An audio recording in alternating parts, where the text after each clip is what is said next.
अस्सलाम वालेकुम students, professor Amir Afzal Catherine Belsey की क्रिटिकल प्रैक्टिस के साथ आपके सामने। कैथरीन बेल्सी की बुक क्रिटिकल प्रैक्टिस का आज ये चौथा लेक्चर है। इससे पहले हम 3 लेक्चर डिस्कस कर चुके हैं।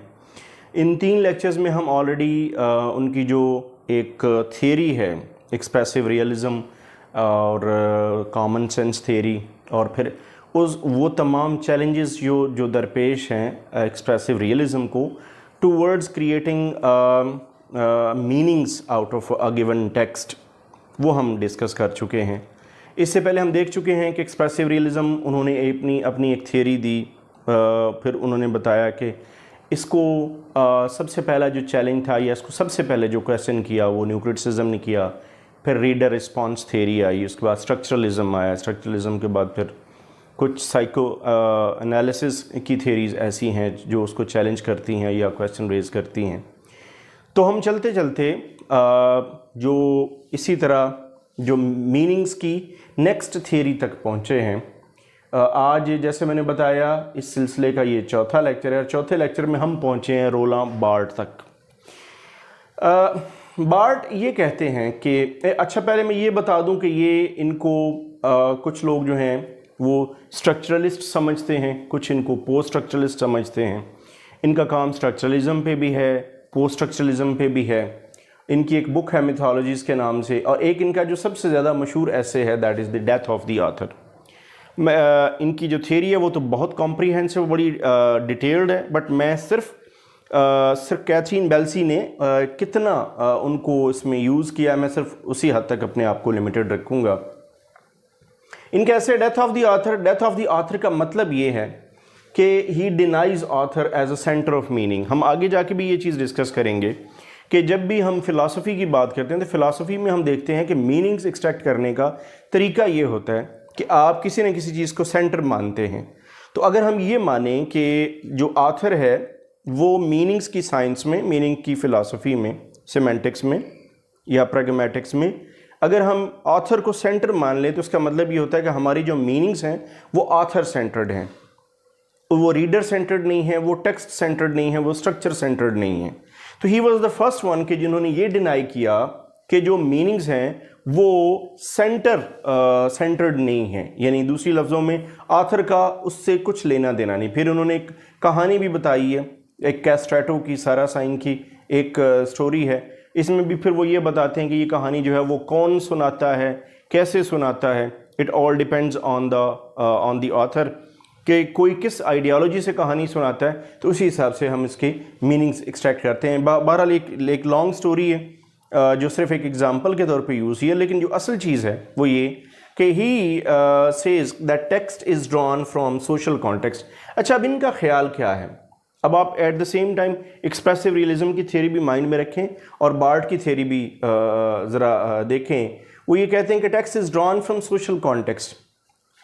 अब ये जो टेक्स्ट है ये सोशल कॉन्टेक्स्ट, सोशल आइडियोलॉजी और लैंग्वेज के थ्रू क्योंकि बयान होती है।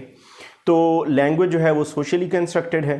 लैंग्वेज सोशली जब कंस्ट्रक्टेड है तो इसका मतलब है कि लैंग्वेज जो मीनिंग्स हैं वो भी सोशली कंस्ट्रक्टेड है। अगर मीनिंग्स सोशली कंस्ट्रक्टेड हैं तो मीनिंग्स को it can not be, meaning को एक्सप्लेन नहीं किया जा सकता, इट कैन ओनली बी डिसएंटेंगल्ड। अब डिसएंटेंगल्ड का मतलब ये है कि आपके यहाँ मीनिंग्स जो हैं वो मौजूद ज़रूर हैं, बट उनके अंदर बहुत सारी और भी डायमेंशंस शामिल हैं। जैसे उसमें रीडर भी शामिल है, जैसे उसमें ऑथर भी शामिल है, सोसाइटी शामिल है। तो ये डिसेंटर करते हैं ऑथर को टेक्स्ट से दूर लेके जाते हैं। He keeps writer author from away from the text. और फिर ये कहते हैं कि जो मीनिंग्स हैं इनको एक्सट्रैक्ट करने के लिए एटलीस्ट ऑथर की ज़रूरत नहीं है। मीनिंग एक्सप्लेन नहीं होते। डिसएंटेंगल्ड का मतलब होता है कि आपने मीनिंग्स को सिर्फ निकालना है। निकालना कैसे है कि एक टेक्स्ट है, ऑथर है, रीडर है, स्ट्रक्चर है। एक पोस्ट स्ट्रक्चरलिस्ट अप्रोच है कि मीनिंग्स आपके इस टेक्स्ट से भी और इस स्ट्रक्चर से भी बियॉन्ड मौजूद हैं, तो आपने कहीं ना कहीं से बस मीनिंग्स निकालने हैं। तो इनका ये एक कंट्रीब्यूशन है, डिसएंटेंगलमेंट आप कह लें की थियरी। और बकौल इनके अगर हम ये माने, अगर फाइनल इनका थीसिस माने, तो ये कहते हैं कि मीनिंग्स जो हैं वो कहीं ओरिजिनल जो टेक्स्ट है उसमें नहीं है, वो ऑथर में नहीं है, वो एक्चुअली उस डेस्टिनेशन में है जहाँ तक मीनिंग्स ने जाना होता है। और वो डेस्टिनेशन क्या है? वो डेस्टिनेशन रीडर है। तो मीनिंग्स अगर हम तमाम अकॉर्डिंग टू बार्ट अगर हम फाइनली किसी एक कंक्लूजन में पहुंचे तो उनके ख्याल में मीनिंग्स जो हैं वो रीडर में मौजूद हैं। ये एक शॉर्ट सी इनका पॉइंट ऑफ व्यू शामिल किया है कैथरीन बेल्सी ने। डिटेल में हम इंशाल्लाह बाद में पढ़ेंगे। दूसरे जो बड़े राइटर हैं जो एक्सप्रेसिव रियलिज्म को एक्सप्लेन करते हुए या ये कह लें कि उसको चैलेंज करते हुए नजर आए, याक डेरिडा, अनदर फिलासफर, आप कह लें कि एक लिंग्विस्ट। इनकी एक थ्योरी है जिसका मैं थोड़ा सा पहले बता चुका हूँ। थ्योरी ये कहते हैं कि हर चीज़ जो है कायनात में वो मौजूद है तो वो पेयर्स की फॉर्म में मौजूद है, बाइनरी अपोजिशन की शक्ल में मौजूद है, यानी पेयर्स में, ऑपोजिट पेयर्स में है। जैसे मेल फीमेल है, गुड और बैड है, राइट रॉन्ग है, ईवल गुडनेस है, ब्लैक और वाइट है, डल और ब्राइट है, जैसे इस तरह के हैं। और ये कहते हैं कि जब दो आप एक पेयर लेते हैं तो एक पेयर में जो पहला वाला पेयर होता है वो हमेशा हम उसे सुपीरियर लेते हैं। यानी अगर आप ये कहें कि अगर हम कहते हैं डे एंड नाइट, तो नाइट जो है वो हम निस्बतन उसको एक नेगेटिव और उसको इन्फीरियर के तौर पे लेंगे, डे को हम सुपीरियर और पॉजिटिव के तौर पे लेंगे। उनके ख्याल में जो सेकंड मीनिंग है वो फर्स्ट मीनिंग की एब्सेंस की शक्ल में हमें मिलता है। जब हम कहते हैं कि इट्स नाइट तो इसका मतलब है कि डे की एब्सेंस का मतलब नाइट है। जब हम कहते हैं डे तो इसका मतलब है कि नाइट की एब्सेंस में डे है। लेकिन इनके ख्याल में जब हम मीनिंग्स को एनालाइज करेंगे, टेक्स्ट को एनालाइज करते हुए मीनिंग्स एक्सट्रैक्ट करेंगे, तो हम पहला वाला जो पेयर में जो पहला एलिमेंट है उसको ज़्यादा सुपीरियर रखेंगे, सेकंड वाले को इन्फीरियर या नेगेटिव आप कह लेंगे उसको सिग्निफिकेंस उसकी होगी। फिर इन्होंने बड़ी डिटेल में ये बात की कि जैसे मैंने थोड़ी देर पहले बताया कि सेंटर की सिग्निफिकेंस है। जैसे आप ये कह लें कि रिलीजन की अगर बात करते हैं तो रिलीजन में मीनिंग्स जो है, अगर हम ये समझते हैं कि किसी भी रिलीजन की टीचिंग्स क्या हैं या उसके अंदर टीचिंग्स को समझना कैसे है, रिलीजन कहता क्या है, रिलीजन की जो टीचिंग्स हैं वो कहाँ से एक्सट्रैक्ट होती हैं, उसका सोर्स क्या है, तो हम सेंटर के तौर पे गॉड को सेंटर में रखते हैं। यानी जो रिलीजन है वहाँ पर सेंटर गॉड है, तो गॉड से ही हम सारे मीनिंग्स एक्सट्रैक्ट करते हैं। तो इसी तरह अगर हम बात ये करें कि बात करें मीनिंग्स की, साइंस की, तो expressive realism takes author as centre. अब यहाँ पर एक्सप्रेसिव रियलिज्म जो है वो ऑथर को लेता है सेंटर के तौर पे। और जो डीकंस्ट्रक्शन है, जो कि इनकी थ्योरी है डरीदा की, डीकंस्ट्रक्ट करना,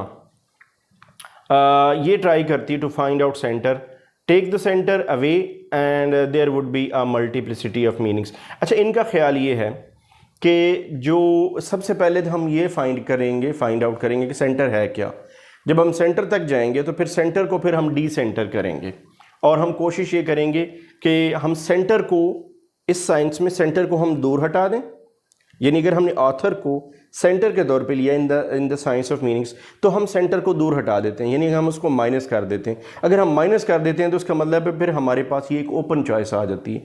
जब ओपन चॉइस आएगी तो फिर हमारे पास बहुत सारे ऑप्शंस आएंगे, और बहुत सारे ऑप्शंस का मतलब है multiplicity of meanings, plurality of meanings. तो फिर हमारे सामने एक प्लूरैलिटी ऑफ मीनिंग्स आएगा। मीनिंग्स फिर हम ये भी कहते हैं, जब हम कहते हैं सेंटर, तो सेंटर का मतलब है मीनिंग्स आपके फिक्स्ड हैं।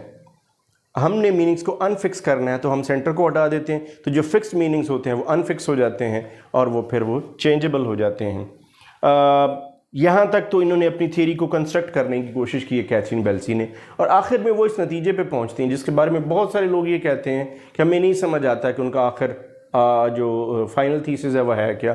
फाइनल थीसिस ये है, जैसे मैंने चंद पॉइंट्स लिखे हैं कि he reaches up to a conclusion, और वो कंक्लूजन ये है कि we need to create and produce a productive critical practice.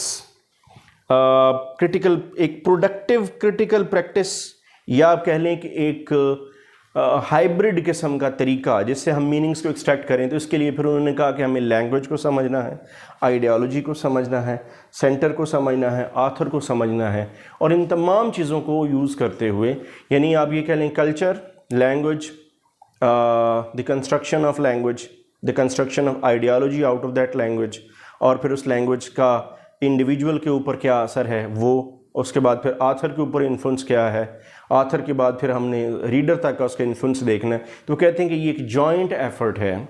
In order to find out meanings according to Catherine Belsey we need to evolve a new critical practice. We cannot use only single method. We cannot use only a single literary theory to find out meanings in a given text. So here ends the critical practice by Catherine Belsey.